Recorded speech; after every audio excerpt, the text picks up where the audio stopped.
Fine তাবু ফানা হাবিবুহুম, যদি আমার দিকে ছুটলা তো আমি তোমাদেরকে বন্ধু বানায় নিব, আর যদি বিমুখ হয়ে থাকলা ওয়াইন লাম ইয়াতুবু ফানা তাবিবুহুম, যদি বিমুখ হয়ে থাকো তাহলে আমি অপারেশন শুরু করব।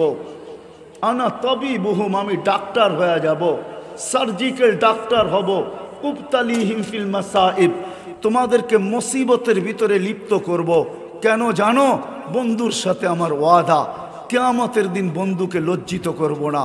বিদায় দুনিয়াতে এই জন্যই আল্লাহ রসুল বলছে আমার উম্মতের শাস্তি দুনিয়াতে দুটা হবে। দুনিয়াতেই আমার উম্মতকে আল্লাহ পাক করবে, একটা হলো আল কতলু আল জালাজিলু, নাহক হত্যা হবে, নাহক হত্যা।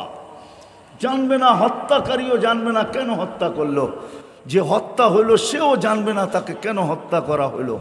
নাহক হত্যা হবে। আর ভূমিকম্প হবে, ভূমিকম্প। আল্লাহ বলে আমি অপারেশন চালাবো, লিউতহিরাকুম মিনাল মাআইব, তোমাদেরকে পবিত্র করার জন্য। কিন্তু বহুত কম মানুষ পাওয়া যাবে যারা এটার ভিতরে সবর করতে পারবে। বিদায় সব সুস্পষ্ট। আজকে আল্লাহর দিকে ফিরা ছাড়া, যেই ম্যাঘ চতুর্দিকে দেখতেছি, যেই পরিবেশ চতুর্দিকে দেখতেছি, আর আওয়াজ কানে আসতেছে, এটার থেকে বাঁচার জন্য একমাত্র রাস্তা আমাদের আল্লাহর দিকে ফিরা। আল্লাহর দিকে আজকের থেকে ফিরবো, আল্লাহর দিকে ফিরেন। আর ফিরার সবচেয়ে বড় প্রমাণ হলো 5 ওয়াক্ত নামাজ। এর চেয়ে বড় কোনো প্রমাণ নাই মুসলমানের জন্য। 5 ওয়াক্ত নামাজ হলো ফিরার সবচেয়ে বড় প্রমাণ। কি রাজি পড়তে? ওয়াদা যে আজকের থেকে নামাজ ছাড়বো না।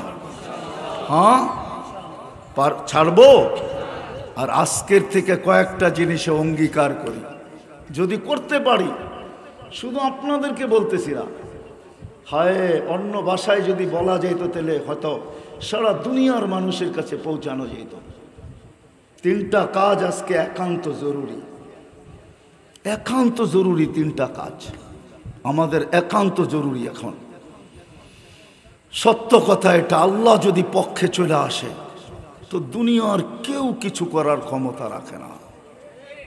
আল্লাহ যদি পক্ষে চলে আসে, সুস্পষ্ট বলে দিছেন।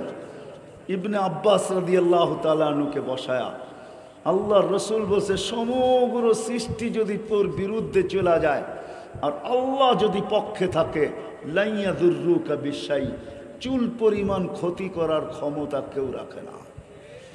আর যদি আল্লাহ বিরুদ্ধে চলে যায়, সমগ্র সৃষ্টি পক্ষে চলে আসে, লাইয়ানফাউকা বিশাই, তাহলে যাররা বরাবর উপকার করার কেউ ক্ষমতা রাখে না।